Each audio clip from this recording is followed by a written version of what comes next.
All right, guys, new intro here for the Bear Pack. We already crushed the 7K subscriber goal, so we are going to update that board here for you guys. Look at Joe Burrow, looking at all these nice, tasty giveaways. We have the 8K sub jersey giveaway. We have the 9K sub sports memorabilia giveaway, 10K subs, the big one, $1,000 giveaway, and the 12K subs. We're going to send a couple people to a game of their choice. Guys, we are very excited for the football season, but no more talking. Let's get right into this video, Trey. All right, guys, let's get some NCAA football picks and props for Friday, September 29th slate of games. Take a look at that leaderboard, Trey. Start us off.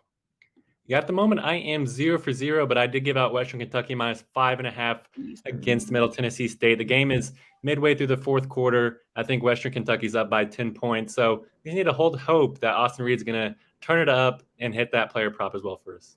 Seth? Yeah, and I have Sam Houston State plus 7.5 here to cover the spread. Yeah, we currently have a 14.5 point cushion with 10 minutes and 35 seconds to go, so I'm pretty comfortable that we should be 1-0 here. Yeah, guys, I was hot, but it's going to end tonight. I had Temple plus 3.5 against Tulsa. I said Temple's going to throw, Tulsa was going to run, and Tulsa ran indeed. I'm trying to look at the number here. We have 278 rushing yards and 522 total yards for Tulsa in the middle of the fourth quarter. Temple had 2 early turnovers that led to Tulsa getting up 21-3, and from there, it's been horrible football ever since for Temple. So bad pick by me, bad loss by me, but I'm going to bounce back today. Trey, let's take a look at our picks for today. Start us off. Yeah, and I'm going to be attacking this Louisiana Tech at UTEP game. I'm actually pretty pumped to watch this game because this line absolutely makes zero sense to me. Give me Louisiana Tech here on the money line. They're actually underdogs at minus 105. I absolutely love it. It's kind of hilarious. Just a quick point here. Louisiana Tech is 9-1 straight up against UTEP over their last 10 games. Louisiana Tech absolutely owns this matchup, and that should continue here in this game. And the reason why this line just does not make any sense is because last week, Louisiana Tech, they covered a 14-point loss to Nebraska, and UTEP, they lost at home to UNLV by 17 whenever they came in as favorites. UTEP, they're simply not a great team. Their offense is averaging less than 20 points per game. That's just no bueno in college football. So look for the backfield combo of Jacob Fields and Cyrus Allen to absolutely run wild over this UTEP defense. I expect the road team to come here and lay down the wood. And give me Louisiana Tech here on the money line versus UTEP. Yeah, Trey, I love that play there. Seth? Yeah, and I'm going to go to Cincinnati versus BYU. This is going to be a battle between 2 new teams to the Big 12. This is what all of us were kind of looking forward to when the realignment started, some of the newer matchups we were going to get to see. And like I said, this will be one of those when Cincinnati will travel to BYU. I like BYU here on the money line at home. I like what this BYU squad brings to the table as they have Kaden Slovis, the once USC Trojan who transferred to Pitt and then on to BYU for this season. BYU did lose last week, but had an impressive win the week before against the SEC's Arkansas Razorbacks. They will be back at home in this game, so I'm leaning on them to bounce back against a decent Bearcats defense that ranks 49th in the country in total defense. The Cincinnati defense fared well in their game last week against Oklahoma, allowing them only 20 points, but this offense struggled mightily to get anything going as they only scored 6 points. So for this game, I'm going to go with what offense I trust the most, and that is the home team in BYU in this one. I trust Kaden Slovis, who was once thought to be a first-round talent at QB. He should be able to lead this Cougars offense to a victory in this game against Cincinnati, so give me BYU on the money line here. Yes, I like that play there. For my play today, I'm going to be looking at Utah going up against Oregon State, a huge game tomorrow. I'm going to take Oregon State minus 3.5. This line to me is screaming that Cam Rising is not going to play. He is questionable. He's a starting quarterback for the Utah Utes coming off that ACL injury last season. The spread says Cam Rising is not going to play, and I think they're giving Utah plus 3.5, just baiting people to take them plus 3.5 because they're the better ranked team. You're getting a field goal plus an extra possession, so I think people are going to jump on Utah, but I'm going to jump on Oregon State minus 3.5. I still think Utah, with the way they've been playing on the defensive side of the ball, will find a way to stay in this game. We know that Oregon State wants to run the ball. They're a top 10 running team in the nation this season. They have a couple really good running backs. They want to run it down your throat. They will have multiple tight end sets trying to establish a run game early and often. The problem is that Utah on the defensive side of the ball, even the head coach said this is the best Utah defense he's ever seen, and they've had some pretty good squads on Utah defense in the past. I do think Oregon State can move the ball slowly and surely with the run game, but if Utah scores a couple quick scores, that run game is going to disappear. We saw it last week against Washington State.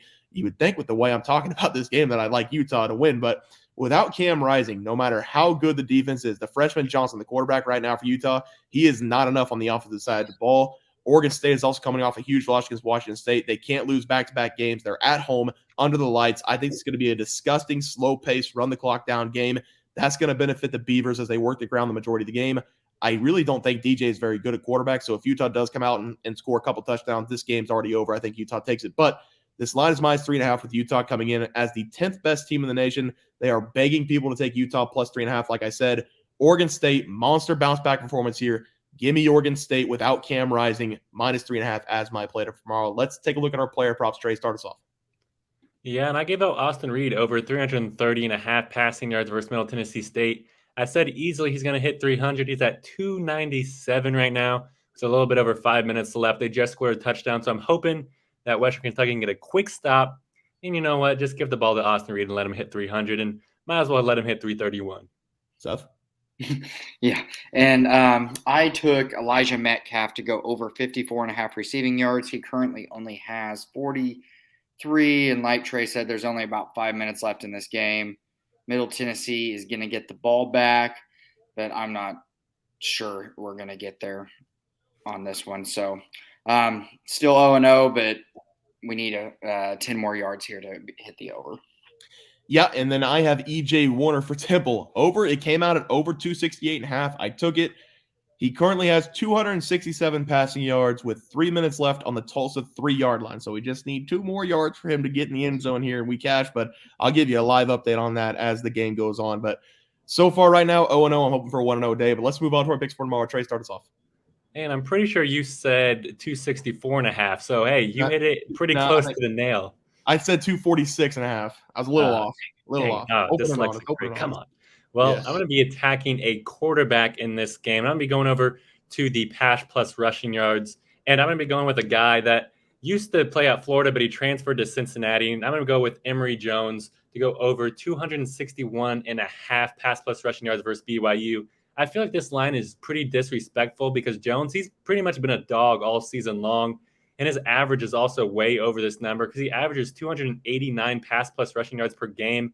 And I expect him to continue to turn it up in this game because BYU, they are not very good at stopping the run. And Emory is a pretty run-heavy quarterback. They allow 145.7 rushing yards per game, which is ranked 75th in college football. But BYU, I got to give it to them. They are pretty good at stopping the pass. They only allow 174.7 passing yards per game. But I do think that Emory Jones can easily get to 240 passing yards. And then we just need him to get 22-plus rushing yards with his legs, which I think is easily doable because Jones, he's hit this number in 3 out of his 4 games and even hit this number going up against OU a couple weeks ago where he finished with 277 pass-plus rushing yards. I expect a similar game here. BYU's defense is not better than OU's. So give me Emory Jones here to go over 261.5 pass-plus rushing yards versus BYU. Yeah, Trey, I really like that play there, Seth. Yeah, and I'm going to go to the other quarterback in that matchup, and I'm going to take Kaden Slovis over 1.5 touchdown passes. Slovis is coming off a game where he went for 357 passing yards on 51 attempts. If BYU wants to win this game, they are going to have to do so through the air and be efficient in doing so. As the Bearcats are ranked 36th in NCAA in opponent rush yards allowed, BYU will have to throw the ball a lot here. Slovis can get this done for us as he is a wily veteran QB that has some gunslinging ability from his time spent at USC. This BYU offense struggles anytime Slovis isn't throwing a ton, so look for them to stick with what's working. He's also hit this over in his last 3 games as he has thrown for 8 touchdowns over his last 3 games. So give me Kaden Slovis over 1.5 touchdown passes in this game. Yes, I like that play as well. I watched Slovis last week. He had a lot of unforced errors, so I expect him to have a really big bounce-back game for him today. I do want to say E.J. Warner just got a 2-yard touchdown pass, so we cashed my prop for yesterday. Thank you, E.J. Warner, for not quitting. Temple sucks, but at least the player prop won. But for my prop today, I'm going to stick with what I said in the game pick side and take Damien Martinez to go over 83.5 rushing yards against Utah.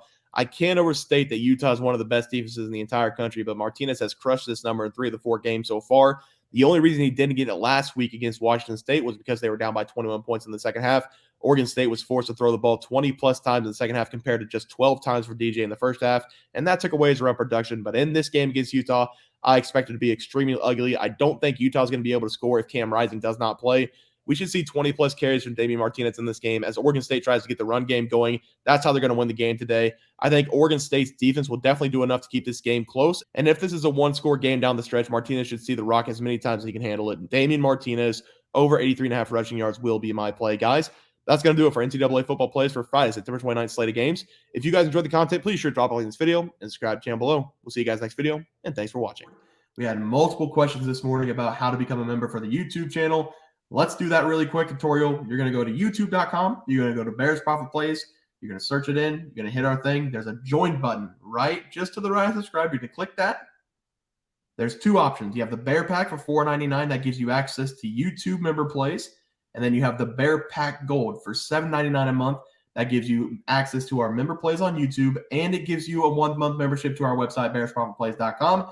So if you get the Bear Pack Gold, you save yourself $2 a month, a little bit cheaper if you want to do that. But that is the tutorial for anybody that needed it. We had multiple questions today through email about how to do it, and it wasn't working. But if you want to know, there it is right there, Trey. Just want to let everyone know that while we do give out free picks, plays, and predictions on our YouTube channel, we also have a website for you to check out.